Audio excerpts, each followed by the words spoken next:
obvious, like the turnovers and that led to Denver scoring and the rebounding.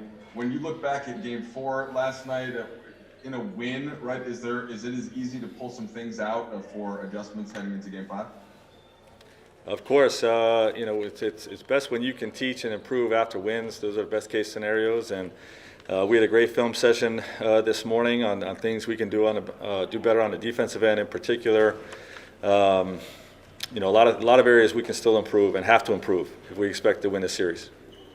LeBron mentioned that some of the turnovers he felt that were on him in the first 3 games. He had 3 and then 6 and 6. He had no turnovers in Game 4. Did you notice anything about whether it was decision making or just the way that he played that helped to change that around for you and for him? Yeah, I think our whole group just tried to make the simple play more rather than trying to thread the needle, and just we're a little less careless in some situations, which were leading to some turnovers in the first couple games.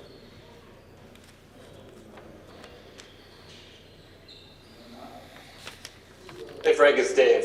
You guys are 2-0 in closeout opportunities so far this postseason. Have you seen anything about a demeanor change from your group or anything like that in those games? Is there any subtle shifts, anything that that you've noticed so far? Well, it's all subtle.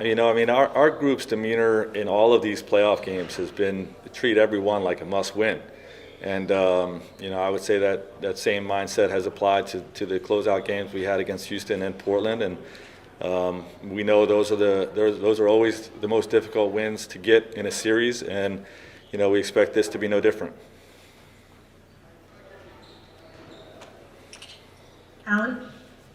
Kyle Good? Obviously, AD had that moment where it looked like he rolled his ankle, and LeBron also looked like he was, maybe after a couple layup attempts, he was grabbing at his leg. It looks like he has some kind of wrap around his leg today. How are those two guys doing, and what's sort of the steps to get them to be able to play tomorrow? Well, they'll continue to get their treatment. Both are experiencing some soreness, but are good to go. And with LeBron, is there a specific area that's sore, or is it just, I know you guys have listed him as groin, but... Yeah, I think he got kneed Okay. in the thigh, so just some soreness. Anyone else?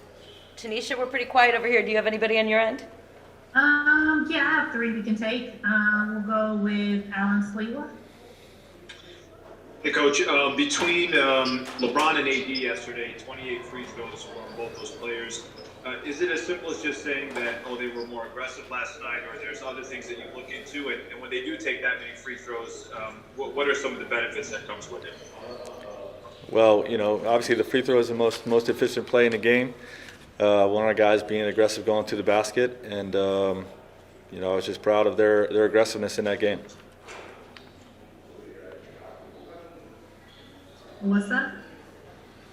Hey Frank, specifically in regards to Dwight, I'm curious what goes into sort of the mental balance of navigating, being really aggressive out there, and at the same time trying not to get too many fouls. How do you suggest walking that tightrope? It just was one of those things that we've managed all year. I don't want to pull him back too much because his aggressiveness and physicality really sets a tone for us that I like. But, obviously we have, as a culture, trying to be intelligent analytically, we don't want to foul. We don't want to put guys to the free throw line. So the phrase physicality without fouling is something that we preach with Dwight and with our whole group. Last question, Harrison Fagan. Hey Frank, there's been a lot of talk today about the fouls over the course of the series. They're actually even for both teams. But like you mentioned, going through the proper channels after Game 3. Mike Malone mentioned that after last night. I was just wondering, if you could elaborate, even just outside of this series and your experience in the NBA, what does going through proper channels actually mean, just for people on the outside? Yeah, it's very simple. We didn't file any complaint or anything like that. There's a thing called the officiating portal that you're allowed to submit calls that you think were wrong calls from the game before. We do that every game all year long, as does every team. And this series has been no different. So, I think it's a false narrative in terms of what you're referring to with all the talk about the fouls. All right, we actually have one last one. Kyle? Frank, I think that lineup you had with JaVale in the second quarter was a completely new lineup. They had not played together in a game yet. What gives you faith to play the groups like that in very high stakes games? And then two, is there some importance to make sure a guy like JaVale, who was a critical piece of your regular season, is able to see the floor and is able to be a part of this? No, it's definitely important, and this is this is a flip flop of roles. It's not a one guy coming out of the rotation or anything like that. This is just those guys have done a great job all year of partnering up to man the center position when we need bigs out there. And the plan going into the season would be some would start Dwight would start some games and JaVale would start some games, and it would be based on matchups. And when we got off to such a strong start, we stayed with the rotation we had with Dwight coming off the bench full time, and JaVale starting full time. But this is a matchup where it favors us to flip flop the roles, and to have Dwight starting and JaVale coming in, in those minutes, with the matchups of their bench. Both lineups actually favor this type of rotation. So it's just something that both of those guys are. Hey, Dwight, wondering if there's anything different that you focus on with this group of starters. So when you're in there with LeBron and AD, specifically in the front court, and then how that might apply to the matchup with Jokic in this specific series. Well, just try to go in and be a star in my role. Play great defense. Get as many rebounds as I can. Control the paint. And make sure take pressure off the rest of the guys on the floor on the defensive end by just being active, communicating, and making sure we get a stop every time down or force them to one shot. Got it. And then anything specifically about Jokic and the challenge that he presents? Well, he's a great passer. He's a very smart guy on the floor. So with him, you just have to, use your intelligence against him, and just knowing where he likes to get to on the floor, and just make it difficult for him to score over the top.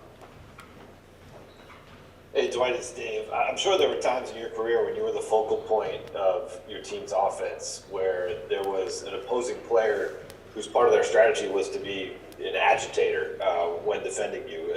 Did you draw on any of those experiences and apply that to the role that you're playing now in this series?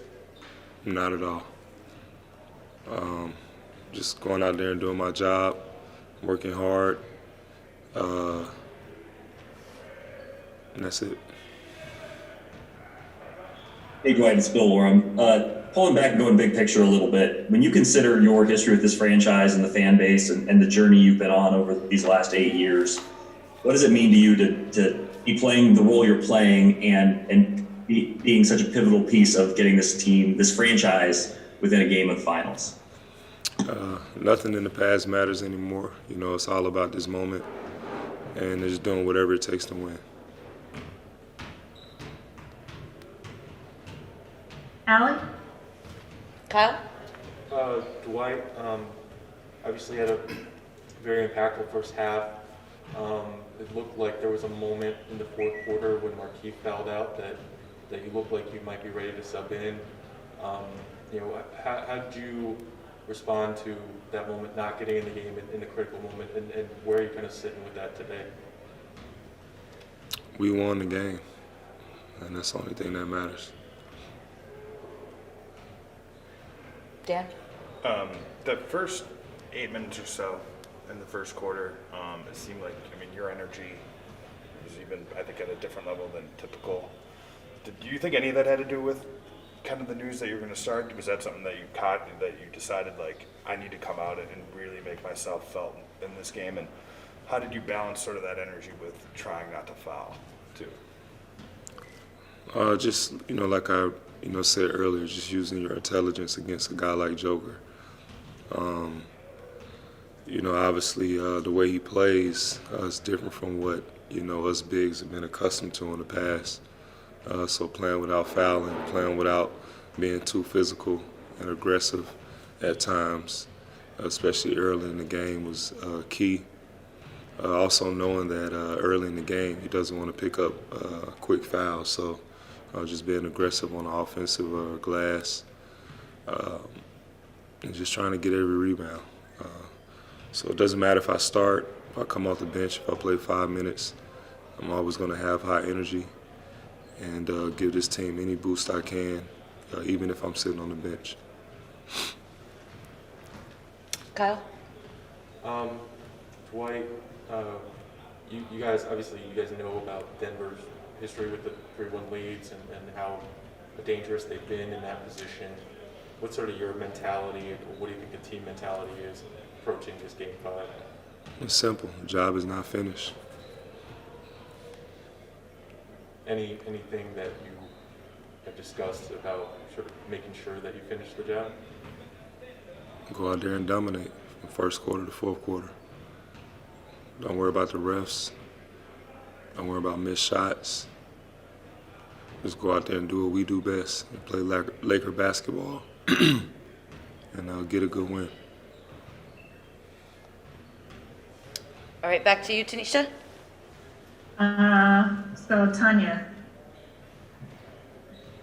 Hey Dwight, we've been talking to some of the other guys just about the everyone's disappointment with the news from the Breonna Taylor case a couple of days ago, and a lot of guys have talked specifically about Rondo.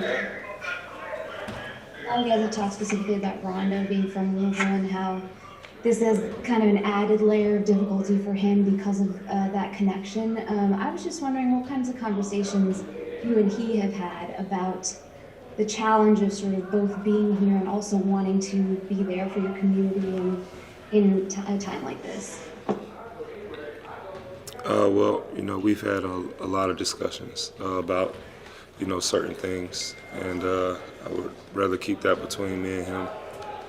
Well, what I will say is, for all of us, we have to protect our kids, protect our women, and protect our energy right now. It's a big key for us. It's keeping our energy positive with a lot of negativity that's going around our world right now. And it's easy to fall into that trap of being negative, but we got to stay positive, stay unified, and really protect our women. Last two questions, Dwight. We're going to go with Alan Sliwa. Hey, Dwight. There's always kind of this saying on closing out a series is the toughest one to get a D against.